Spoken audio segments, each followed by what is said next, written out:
Welcome everyone to another episode of Rich Take on Sports here at Boston College with Dr. Michael Serazio. Thank you so much for letting me steal some of your time. Thank you very much for coming. I really appreciate the chance to talk to you about the book. Well, it's easy to come when it's a day like this. It is, and it isn't always a day like this. So we rolled out the red carpet for you. You definitely did. Now, obviously, we are going to talk about your book, The Power of Sports, Media, and Spectacle, but I want to dive in a little bit more about your journey of even get to a point where you're writing a book about the power of sports. Because as we've been talking a little bit, sports has been very big in my life, and it's one of the reasons why I started the podcast, just because of that power of sports. So when did you start feeling that power of sports? Yeah, it's funny. I think like a lot of people, some of my earliest memories are embedded within sports culture. You know, I mean, when I think back to the youngest days, it is on the playing fields, learning baseball, learning soccer, things like that. And similarly, some of my deepest and most powerful emotional memories are connecting with family and friends through sports culture. So I think it was that sense that there's something about sports that's embedded really, really powerfully in our social tissue as human beings. Something about sports that connects people, that brings them together, that at a young age, I think I was aware of. I think I sort of gained an appreciation for. But it wasn't really until I was starting to research and write the book that I was able to start to put, I think, some of those somewhat nebulous feelings into words.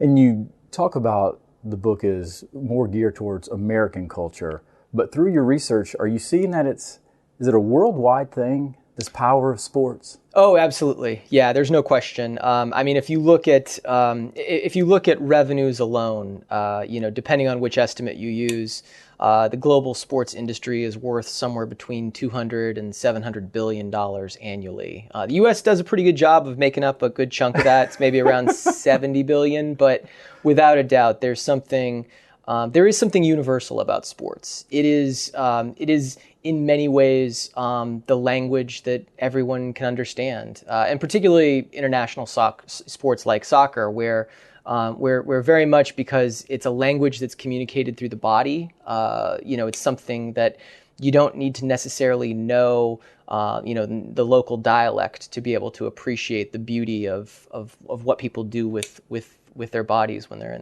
at play in sport. Yeah, and so you mean the communication through your body. You're talking about the physical Exactly. aspect of that's how people are connecting, because why? Well, because in many ways it's something that transcends language, right? It's something that you don't need, if we think of this, in terms of any other form of entertainment, most of those have to be, translated from culture to culture, but sports is something that's universal. It's almost every culture in the world enjoys it. It's timeless. There's been almost no society in human history that didn't have sports in some form. So in that sense, it must be something really important and profound and meaningful for it to have endured for so many millennia and across so many different types of people. There must be something about the experience of it that is like fundamental to human experience in some, I think, powerful way. So how much of that is also tied to just we're all competitive? Regardless of what people might say that I'm not a competitive person.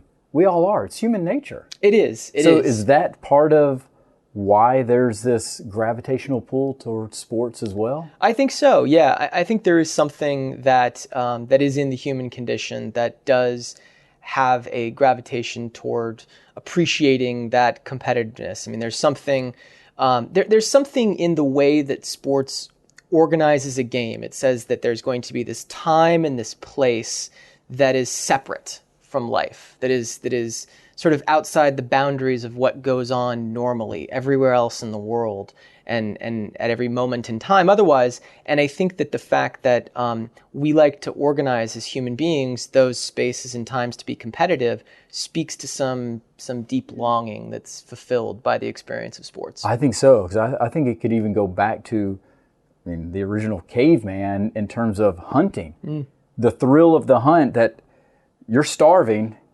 you kill something, there's a reward. That had to be emotionally fulfilling, obviously, not only just from how it would satiate you as well, but absolutely, yeah. And you can look at some of the most popular sports in America and the way that they mirror some of the hunter-gatherer experience. I'm thinking particularly here of baseball, right? So many of the motions that you see within baseball mirror a lot of the sort of things that hunter-gatherers would have needed to do, right? Throwing a ball, right, is not unlike throwing a spear in order to necessarily catch your prey on the sort of open prairie. And so I think there are ways that those traditions are sort of inscribed into things that we take for granted, motions and experiences and sort of the exhilaration of the hunt and the competition. Yeah, no, I don't think you realize we're going to have a prehistoric conversation about sports, right? It can go in a lot of directions for sure. So let's fast forward back to modern day times, basically. You mentioned your earliest memories going back to your childhood and family. So what were some of those memories? Well, for me, I think, so I'm a native San Diegan, and wonderful place. I don't know how you left that place. It is in February in Boston. I ask myself that question. For me, some of my deepest and richest memories, I think, like many fans, are of connecting with my parents, connecting with other family members through playing sports, through watching sports. For me in particular, as I got older and I wound up relocating around the country, that became the means that I would communicate with family members. And in particular, I'm thinking here of my grandfather, who lived in San Diego his whole life. And even though I moved away, I wanted to have something to talk to him about. And I think, again, like many fans, sports became the lingua franca. Sports became the thing that we had in common at a time when, because of geography, because of age, we were at very different stages of life. And so there was something about that connection that's powerful and profound, and I think really necessary in our culture in America today. And you mentioned in your book that you had this yearning to connect with your grandfather. Why was that? Well, I mean, I think like any, family or friendship or sort of relationship that you care deeply about the person, you want to have a reason to talk to them. I mean, as human beings, we are social creatures. We're competitive creatures, as we said a second ago, but we're also deeply social creatures. And we need reasons to talk to each other. We need a license to congregate together. And sports is one of the things that I think more powerfully than anything else in American culture provides that for people. So for me and my grandfather, it became conversation about our beloved San Diego Chargers. And I think that was something that, even as we didn't have a lot to talk about otherwise, this became the thing that we were able to connect over. Well, every few years you would have something. There would be hope that the Chargers would be good, right? Every few decades. Well, maybe decades. Every few decades right. in that case, yeah. Now, are you still a big San Diego fan? I am. Every time I'm back home, I always try to catch a Padres game. When the Chargers moved from San Diego to LA, a lot of San Diegans gave up on them, washed their hands of them. Family members certainly cut the cord. I understand that. I completely understand the feeling of your team divorcing you and sort of not wanting to ride it out.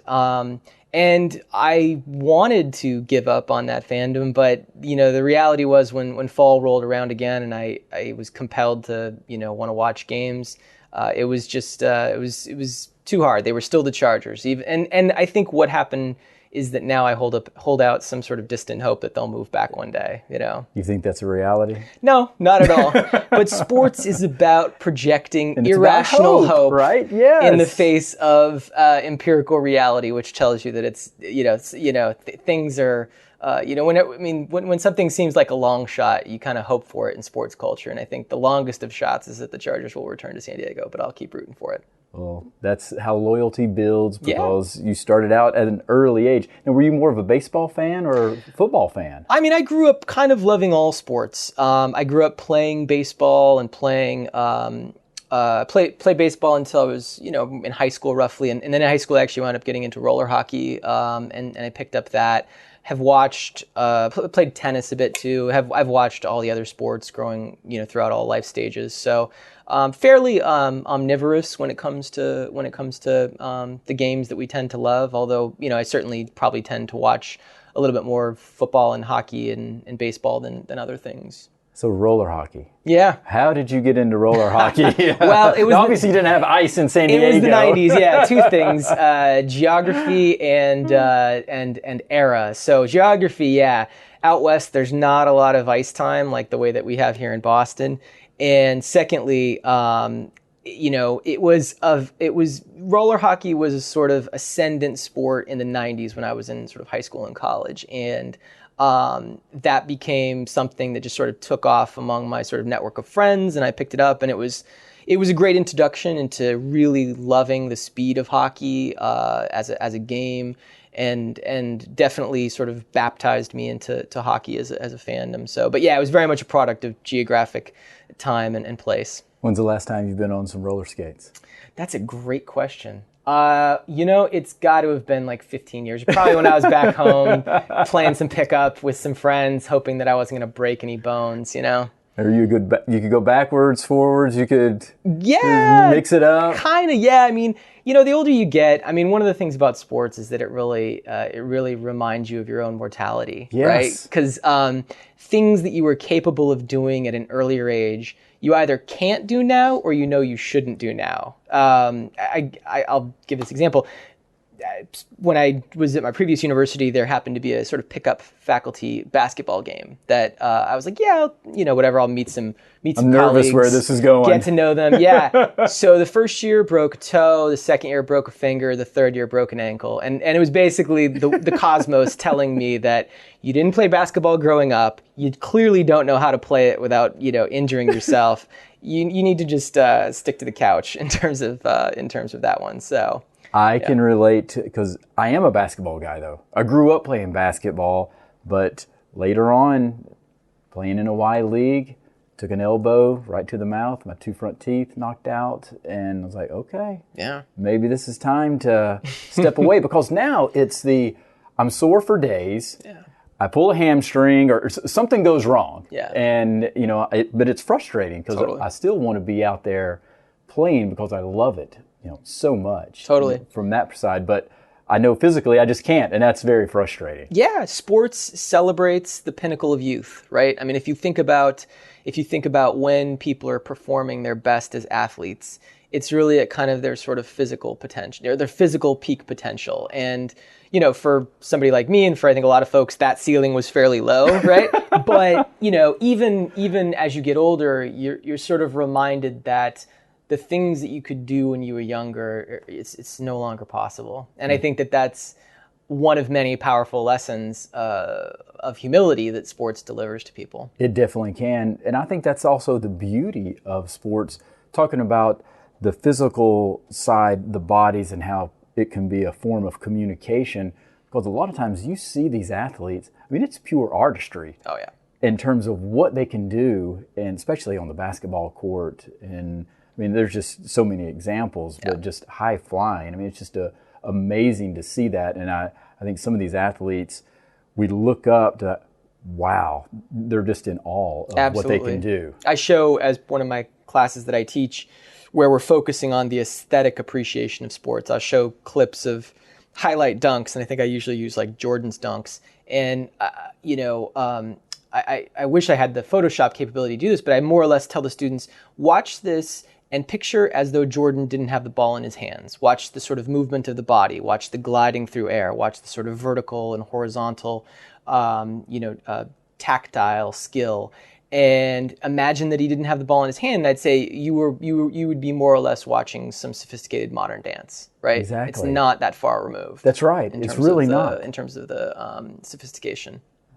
Now, getting to your book. Yeah. Did you ever have an ambition growing up that I'm going to write a book and it's going to be about sports? Yeah, so yes and no. So growing up, I always knew that I just loved writing. It was one of my favorite things. Did it just come natural to you? I don't know if it came naturally. I knew that I loved it naturally. I knew that there was something about that experience that was really meaningful. I always thought growing up that I would go the journalism route, and actually I did do a year in a master's program in journalism after my undergrad, and I worked as a reporter for a couple of years. So I had actually sort of gone down was that. Was it in sports or just? It was generally focused. General? I did some sports reporting. It was in Houston, Texas. I was at a kind of weekly magazine, and I was kind of an all-purpose culture reporter. And sometimes I did sports stories. Sometimes they were about other things, religion, politics, music, things like that. And so I always knew, even at that time, that I enjoyed doing long magazine stories, but I always had hoped that maybe I would be able to write a book at some point. I didn't know that necessarily that topic would be sports. I knew that it would probably be something about American culture. I find the subject of American culture fascinating, the politics of our culture, the gender issues of our culture. And so when a couple of years ago I was sort of scouting for a new project idea, it occurred to me that there's this opportunity here to maybe write a book about how we can look at sports and see really insightful lessons about American culture. How you can look at sports and it can tell us a great deal about what goes on off the field in all kinds of important ways. How long did it take you to write it? So it took me a year to read everything that I needed to read about it. And this was also, so I say a year, I'm also teaching classes and, doing various other professory things.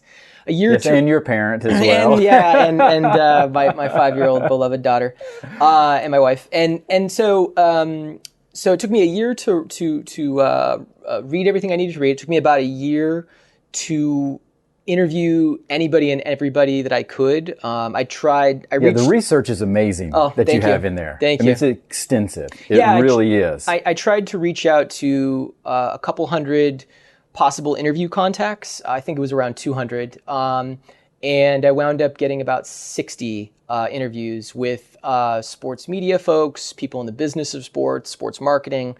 And so, as I guess 60 out of 200 as free throw percentage, that's pretty bad, but as batting average, it's not too bad. That's very good, yeah. Not too bad. And so it took me about a year to interview everybody, a year and a half to interview everybody I could, and then about a year to sort of synthesize it and sort of write it up. But yeah, it's a long. Anytime you tackle a book, it's you know that you're stepping on what's going to be a long process. I think it's just amazing that you can compile all of that and then put everything into words like you have, and how it just flows, because I have trouble sometimes just writing one paragraph.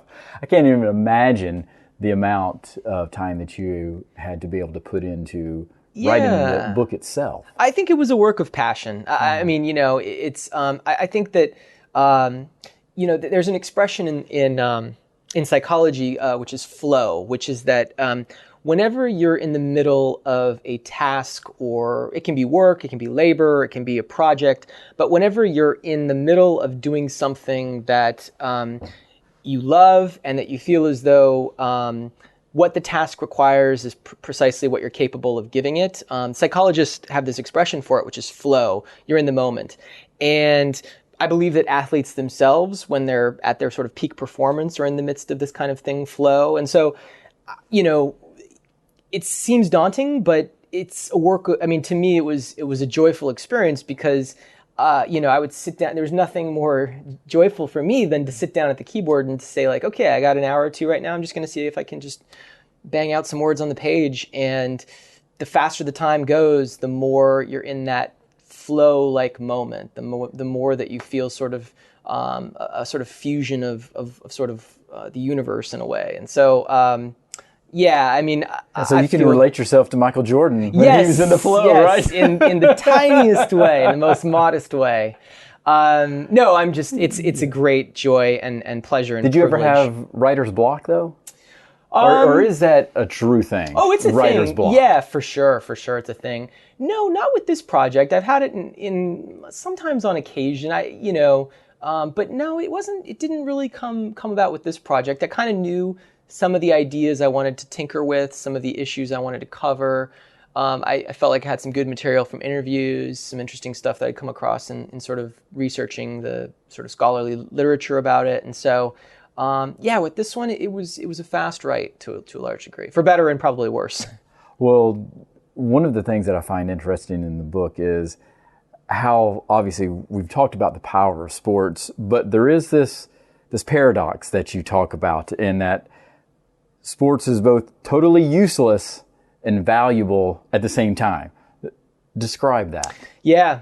So it is the fundamental paradox of sports, which is to say that who wins or loses a game, it is ultimately just a game, right? It's not life and death, right? It is something that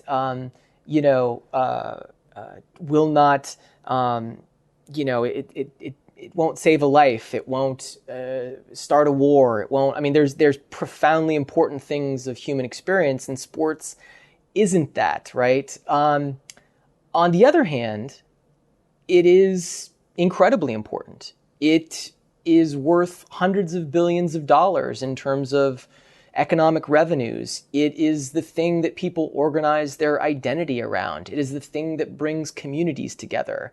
It is the thing that tells men and women how they're supposed to behave.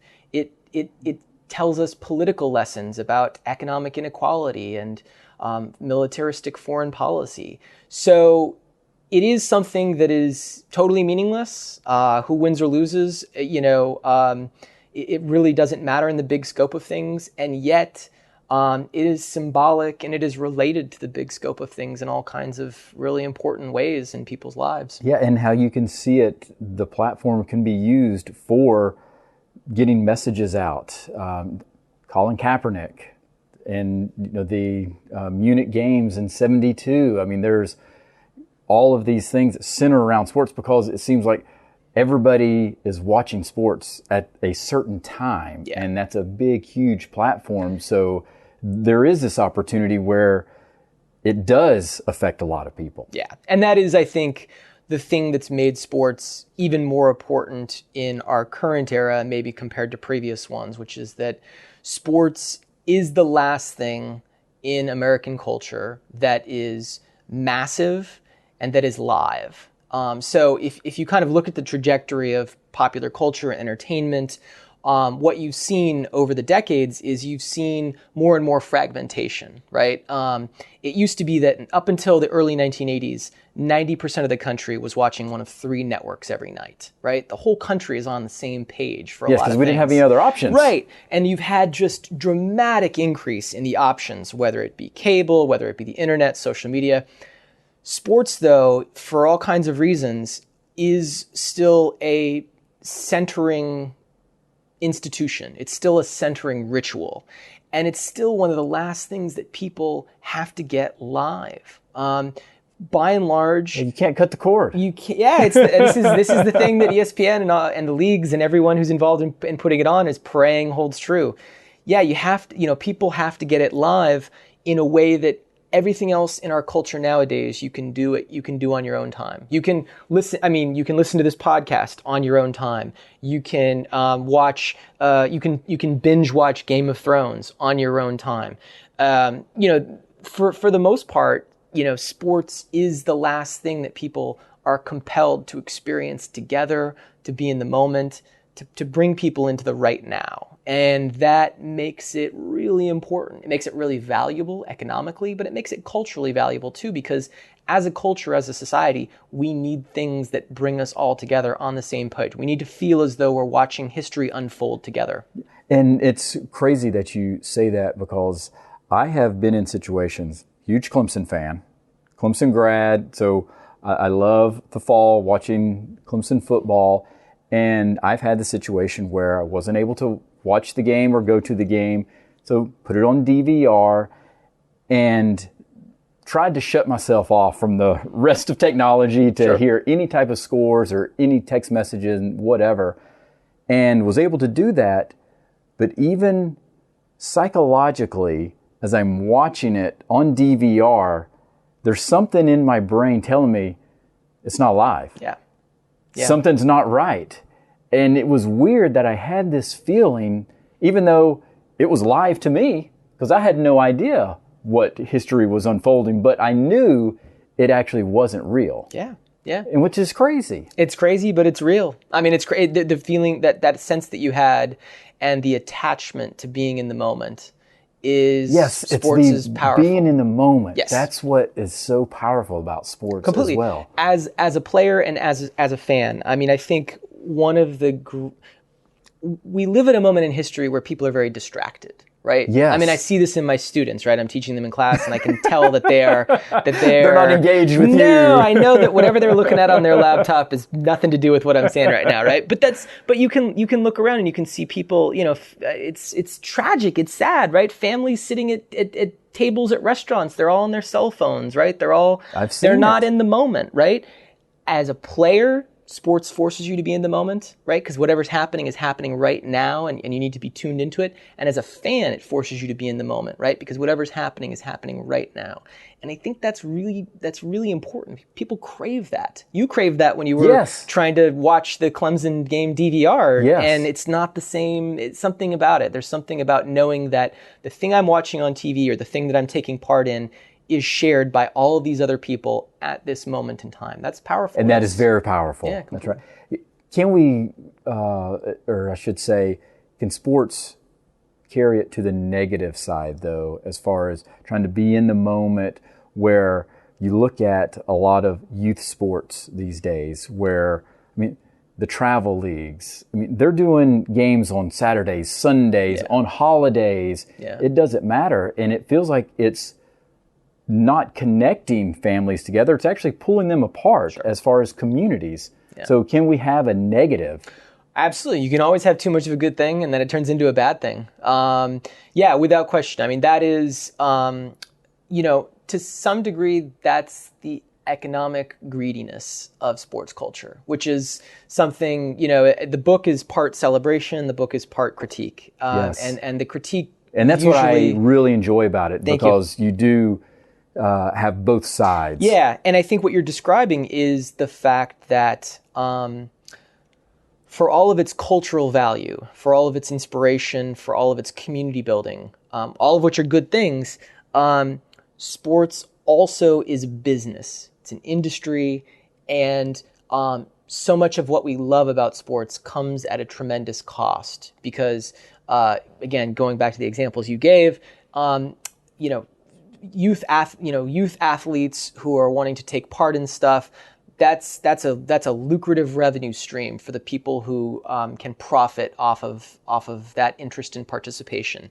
As fans, we are cash registers for our teams. We love our favorite teams.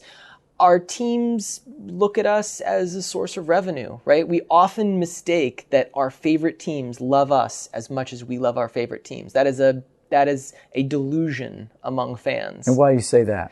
Well, I say that as someone whose favorite team didn't care at all. They left, right? Yeah, they left. I mean, San Diego. Yeah, and I think you can talk to any Sonics fan in Seattle, any Whalers fan in Hartford, any Expos fan in Montreal, any fan, Rams fan in St. Louis, for whom there was more money for the team to make down the road. There was some taxpayer subsidized stadia that was going to be built somewhere down the road. We are told constantly that they used to say at Jack Murphy Qualcomm Stadium in San Diego, they used to say, well, here comes your San Diego Chargers. They're not ours. We believe they are because we build community around them. We want to believe that, though. We want to believe that, but they're not ours. It's a corporate property owned by a billionaire for whom greed was more important than loyalty. We're really loyal to our favorite teams. Our favorite teams are not really loyal to us. Yeah, because it is a true business. But as fans, you get caught up in becoming a fanatic. Completely. And you have blinders on, and you don't understand the economic power of what greed does with the money that's involved, especially with the dollar amounts now for media rights, completely. Television contracts. Mm-hmm. Is there a point that, are we reaching a ceiling with these? I mean, is there an opportunity where this bubble could burst? They've been asking this question in the sports media business for it doesn't seem a while like it, now. though. Yeah, it has yet. So even during the last Great Recession 10 years ago, cataclysmic economic downturn, sports chugged along pretty healthy compared to other businesses, compared to other industries. I think the question of whether or not there's a ceiling, whether or not there'll be a burst of the bubble, that is a question that will have a technological answer, I think. And what do you mean by that? By that I mean the young people running around outside the window here on campus and their technological habits will determine whether or not whether or not the media rights bubble bursts. If as we're already seeing, so if they turn their TV off, if they cut the cord, if they no longer make it a priority to sit through 3-4 hour long games, that is not the content nature, commercially interrupted 3-4 hour games. That's not the nature of content that these young people like to consume for technological reasons, for just reasons of attention span habits. So if because of their kind of technological bubble that they live in, sports does not format itself for those tastes, I think what you'll see is there's definitely a potential for that bubble to burst. But it's still the safest property to invest in. It's still sports keeps the lights on at the networks these days, right? It does. So it's okay for now, but I feel as though as a college professor, I can see in slow motion, in real time, my students' media habits dramatically changing. And look, if all of them who graduate this year go off, get an apartment somewhere, don't wind up getting a cable subscription, that the pyramid, the money pyramid starts cracking. Does it shift a little bit? So we'll see what happens. Maybe sports can adapt to that in terms of how it delivers the content, what format, how it formats itself. But then the other problem too, again, I said a second ago, is does sports have an attention span problem, right? I mean, I love the immersive... I know I do for baseball. Yeah, no, hey, yeah, I mean... I can't watch it. Trust me, it is something, it is something that that is difficult to deal with. This is one of the reasons why soccer, especially, with each passing year, the more impatient I become, the more patient I get the sense that other audiences become, the more soccer presents itself as bang, bang, 45 minutes, no interruption, take a break, 45 minutes, no interruption. Right. It's hard to sell to a younger audience. Can you sit for 4 hours with commercial breaks every time there's a pitching change? That's a tough sell. It is a very tough sell, especially what I refer to this generation as the microwave generation. They want things instant. They want it now. Yeah. And baseball just seems to be too slow. And I even think it's not just immune to, or it's just not just baseball, because once you start adding the TV to these other sports, just the amount of commercials that they have built in just disrupts the flow. And then instead of an hour and a half game, it's all of a sudden now it's a 3-hour event that you have to watch, but there's 90 minutes of commercials. It's brutal. Breaks. And there you have, again, the sort of collision between commercial greed, like literally commercial greed in the sense that like there's greed to put more commercials in, and what audiences can sit through and what they can tolerate, and how you're going to sort of balance those two things. And then again, technology. Why would you sit through 4 hours of a game when you can dial up, on YouTube or whatever and find the top 2 minutes of highlights from it, right? Like I can make an argument for why I might enjoy that for a different sport or whatever, but like if you're an 18-year-old kid and you're like, well, I could sit through all that, but like the really cool James Harden dunk, I can just like pull up on YouTube. I don't have to sit through the whole 2.5 hour long, extended version of that. So again, these are sort of technological challenges that the industry has to grapple with. Yeah. My wife always says when we're watching basketball, I don't have to watch until the last 3 to 5 minutes of the game, and then I'm good. Yeah. And that too, is an argument for the superior position of the college game to the pro game, right? I mean, because being shorter in nature, every point matters more, right? Does. And it's not just like kind of a slow build up, like of 2 or 3 quarters of nobody getting back on defense, until until the very the very ending. So yeah, no, your wife is correct in that. And I think that's holds true for the passion that you also see for college football, because it's a shorter season. Yeah. And then it seems right now the NFL is in the news 365 days a year. And obviously they just tried to have a different league, and the XFL is coming as well. And I just think, to what you were talking about earlier, is there too much of a good thing? And I think there can be. For sure. And even for football. For sure. That I think we like having a little bit of a break and building up. All right, there's going to be hope. We have hope for the next season, but we need to not focus on it for a little bit. I'm an NFL fan. I'm a diehard Chargers fan. I could not care less about the draft. I could not care less about the combine. I do not want to think about pro football in April. It's a little much, and just to see 600,000 people ascended on Nashville to watch the draft. Yeah. Well, what they're selling there, though, is, so on one level, it's the actual thing itself, like a bunch of guys in suits getting together in a room to decide that they want one guy to play on their team, sounds absurd to be able to sell that content, right? Like it's like the equivalent of, like, if you're a kid and you're picking teams on, like, the playground lot or whatever, like, oh yeah, like, this would be really entertaining if, like, millions of people were to watch. No, it's absurd on that level. But what the NFL, I think, has done successfully is that they have marketed that as a fan communal experience, right? So you this is another opportunity to sell to people the community that comes together around their beloved franchise. And that is, as I think I may have said earlier, that's worth a lot. Yes. Your identity and your community, which sports helps define, is the most valuable thing that sports can sell. An entity like ESPN and other sports programmers, and can they be non-biased, though? Boy, it's tough. I mean, this is a tricky question, right? Because there's always going to be the fundamental conflict of interest that any network, ESPN or otherwise, is going to have if you're paying for the rights to air the content that you then want to report on as well.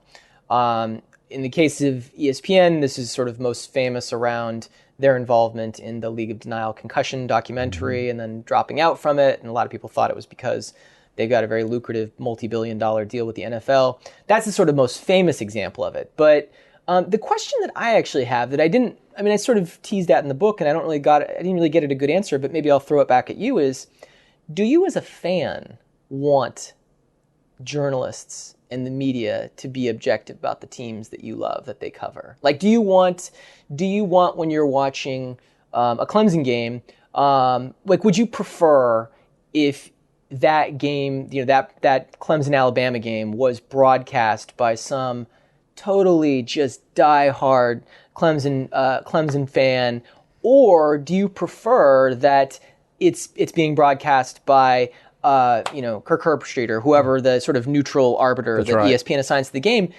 This is something that I don't know. Do fans want objectivity from their favorite sports media? Would you prefer to watch a homer broadcast your favorite team's games, or do you want somebody objective? I think I'm in the minority here. I want somebody objective. And let me make my own decisions as far in opinions based on what I see and what I'm hearing. But I don't need to hear that, Clemson is getting, screwed on every call or whatever. I want to hear the game called in its natural form and just let me make the decision. Yeah. But I think I'm in the minority. I think most fans want to hear their local team, and they might feel that they have more insight and back to that community and being connected. This is our team. That's our guy calling the game, right? It's our tribe. It's our tribe, yes. And I get that, but I that's why I think I'm the minority. I suspect you are. Anecdotally, I have no sort of evidence to really know one way or the other on that, but I think that because fans aren't objective about their teams, it would seem odd that there would be many like you that would want somebody to be objective. Fanatics. Yeah, it's by definition, right? They are fanatics. And so it's a challenge for these networks. It's a challenge for every sports journalist. Now, what about, can somebody, like an entity like ESPN, can they make a sport popular? Yeah, it's a great question. I think that there's... Or mainstream. Yeah, so there's always a kind of... there's always kind of a sort of cyclical tension there, which is that, does ESPN push sports onto fans and certain storylines and certain athletes, or are they responding to fan demand? And I feel as though... Yeah, are they pushing some of the demand? Yeah, are they pushing the demand, or are they say. responding to it? That, I think, is one of those sort of like chicken and egg questions, right? I think in some cases, over the years, you can see probably ESPN pushing certain athletes and certain storylines more than people necessarily wanted. And I'm thinking of here things like, like it seems as though Tim Tebow's coverage by ESPN possibly outstrips the demand or necessarily the sort of professional talent level that would have been given to any other quarterback of that same level. But it is kind of a chicken or egg question. There's not like some other universe where we can run an experiment and ESPN can cover things differently and we can see how fans would react to it. We only have this universe to sort of see how the big sports media operates. And there is no question that all sports media do have pack-like tendencies, right? So there is kind of a groupthink that's true of journalism in general. And they are ultimately also attracted to bigger markets, more popular players, right? I mean, there is a bias in that way toward pushing, just give you an example of this. The Knicks have been terrible, right, for a generation, right? But so have the Sacramento Kings been terrible for a generation, right? ESPN's not covering both of those franchises with the same attentiveness because, New York City's the center of the universe, likes to think of itself as the center of the universe. Boston person says that here. But it's, they're covering in a way that's commensurate with what they assume the market size and the sort of revenues dictate. And so, I think there are definitely biases where, a sports media institution like ESPN can push stuff onto fans, but fans can also reject it and not pay attention. And some things flop, right? I mean, not everything takes.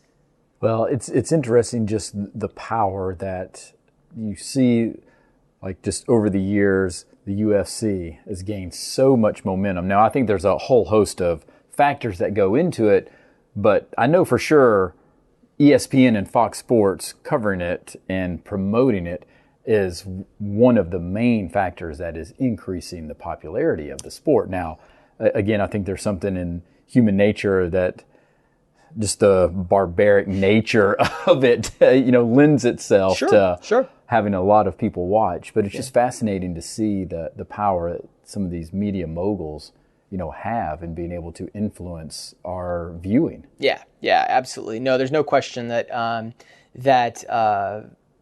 sports media can make something into a story, can make something into a thing. And the other big trend that we haven't sort of talked about yet is the fact that sports media has seen a dramatic shift away from objective reporting and toward sort of hot take. Yes, opinions. Opinion-oriented hot take formats. It's especially true in terms of ESPN and the TV sports media, but it's also true as well in terms of sort of what's not called print, but what's more called sort of online sports journalism, right? And the shift away from necessarily just reporting a story to having a clever angle on it, and that, that's certainly on one hand responding to the fact that an opinion is cheap, right? It's a very, very cheap thing as a form of journalistic output. It's cheap to just have an opinion as opposed to having to go spend time to report something in depth. That takes time and money. But there's, also a way in which fans are drawn probably toward some of that, sort of because every fan has their own opinion as well. Exactly. And they love debating. Exactly. Who's the greatest? Who team should have won? But is there also, though, the other side of it that there's just so much content out there as well? Is this an avenue where they're trying to just get eyeballs, and that's one way to do it? Absolutely. Because there is such an infinite array of content that people can choose from now. Audiences have, they have the option of anything that's available to them online. How is it that you differentiate yourself? Exactly. How is it that you sort of leave your mark? And one of the ways that sports media and certain pundits within the sports media think that the answer to that is to sort of come at it with a hot take, to sort of stir up sensation and controversy, because that's the thing theoretically that sets you apart from again, just the infinite amount of content that's available for audiences. What was the biggest thing that you learned when you finished the book? Wow, that's a great question. So I think one of the biggest things, I'll take it this direction. I think one of the biggest things that I feel like I learned was the degree to which the sports media feels really under pressure and feels like we're moving into a different era that demands something different, but nobody's quite figured out what that solution is going to be. Nobody's quite figured out what the new format, what the new delivery system, what the new genre looks like. You see experiments with this. You see strategies of, well, let's incorporate more of audience tweets. Let's have someone come out and deliver an even more, insane, instigate takes, more incendiary takes. They're dabbling with a lot of different things, but I don't think anybody's really figured out where this thing goes next as far as what had been a fairly stable, lucrative, orderly, profitable system is really in not disarray, but it's being everything sort of they're trying to figure things out now. Called into question. Well, it used to be, you knew the format. Yeah. Right? And now it's a little bit different. Yeah. Did that surprise you? Well, it did to some degree. I mean, I think, this book is one of many things that I sort of research, but broadly speaking, my area of research is sort of the media, the business of media, journalism, political communication, advertising. So sports is one form of content that I study, but I also study branding and I study political communication. And so I see many of the same trends showing up in other areas of the media, music, things like that. But sports is, is more lucrative than any of those other areas. So the fact that you're seeing these challenges that the industry faces, I think is really telling and powerful. Now, you mentioned your other side of branding. So your other book, Your Ad Here, The Cool Sell of Guerrilla Marketing. How different was it writing that book versus this book? Well, on one very simplistic level, that book was sort of the thing that came out of my dissertation when I was sort of finishing my PhD.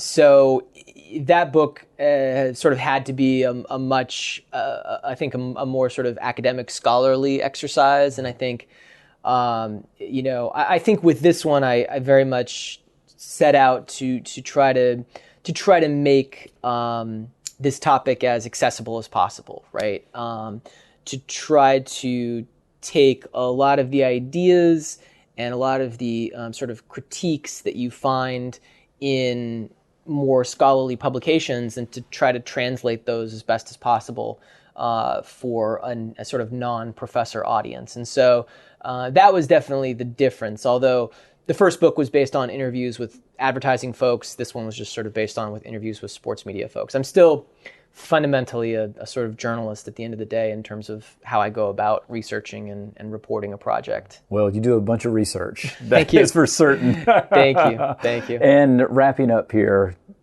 I always like to do research in terms of words of wisdom. Yeah. Pulling out words of wisdom from other individuals. And I'd love to hear some phrases, quotes, or mottos, or just life advice that has meant a lot to you.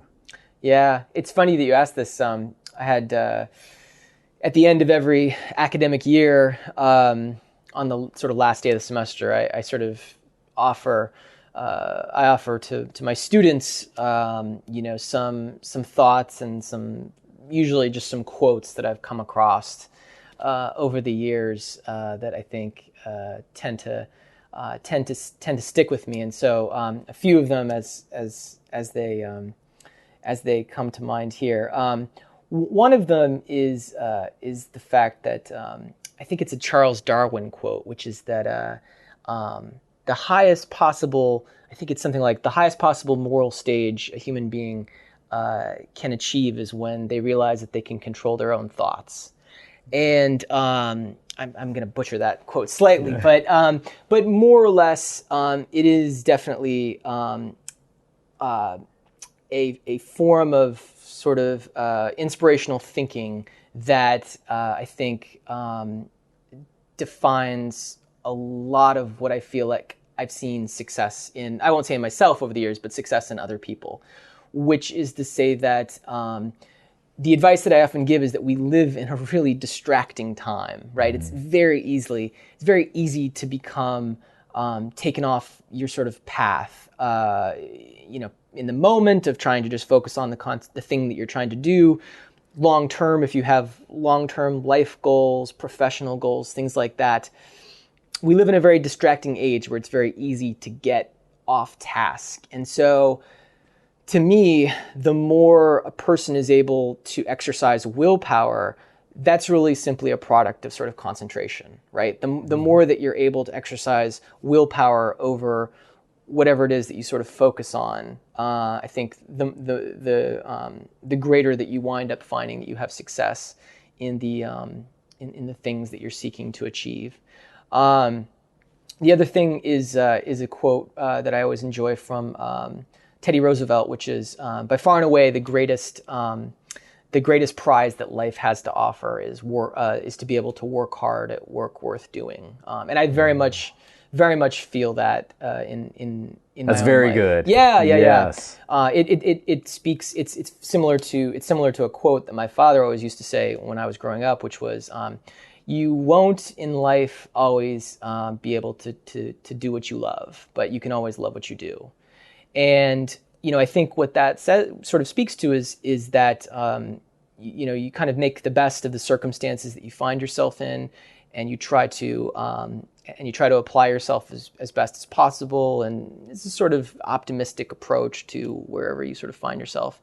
And the final quote that I'll leave you with is actually the one that I keep up highest on my bulletin board there, which is a quote which is "There, but for the grace of God, go I." Yes. And for me, that is very powerful. Yeah, that's always been very much the sort of quote that literally on a day-to-day, like hour-to-hour kind of experience, I'm very much drawn to the truth of that quote, which is that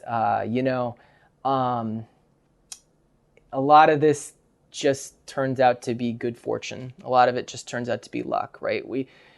A big argument actually of the book is that because of sports culture, we confuse meritocracy for luck.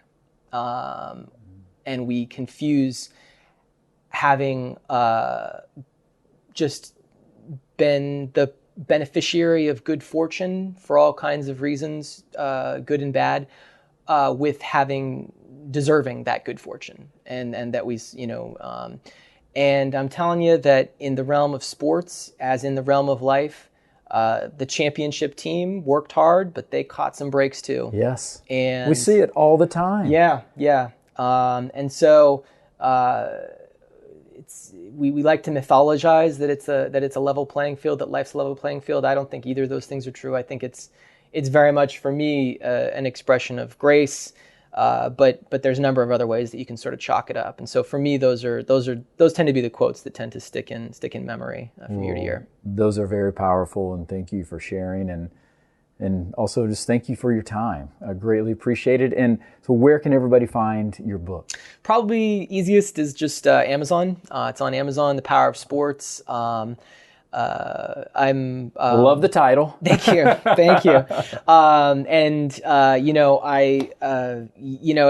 I love hearing from folks, feedback and critiques and disagreements, and you work on a project for a long time, and then you sort of set it off into the world, and you sort of hope that it has legs. You hope and pray that you didn't get anything wrong, or misspell somebody's name or make a statistical error. But yeah, I mean, I always enjoy feedback. So I'm at Boston College, and my email's Serazio@bc.edu.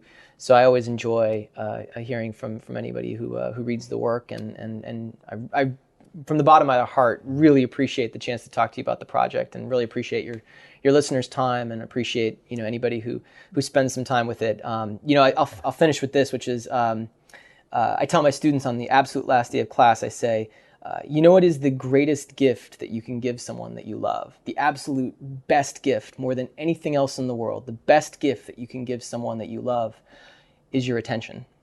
And I'm always deeply grateful that my students who are required to sit there in the room have sometimes given me that. And for those who read the work that I write, that is a gift that I can never pay back. So I'm very grateful for that. Well, I think that's your best words of wisdom right there, because that is so true. And obviously you giving me some of your time has been an honor. And so, Michael, thank you very much. Thank you, Richmond. I appreciate it. Appreciate it. Thank you.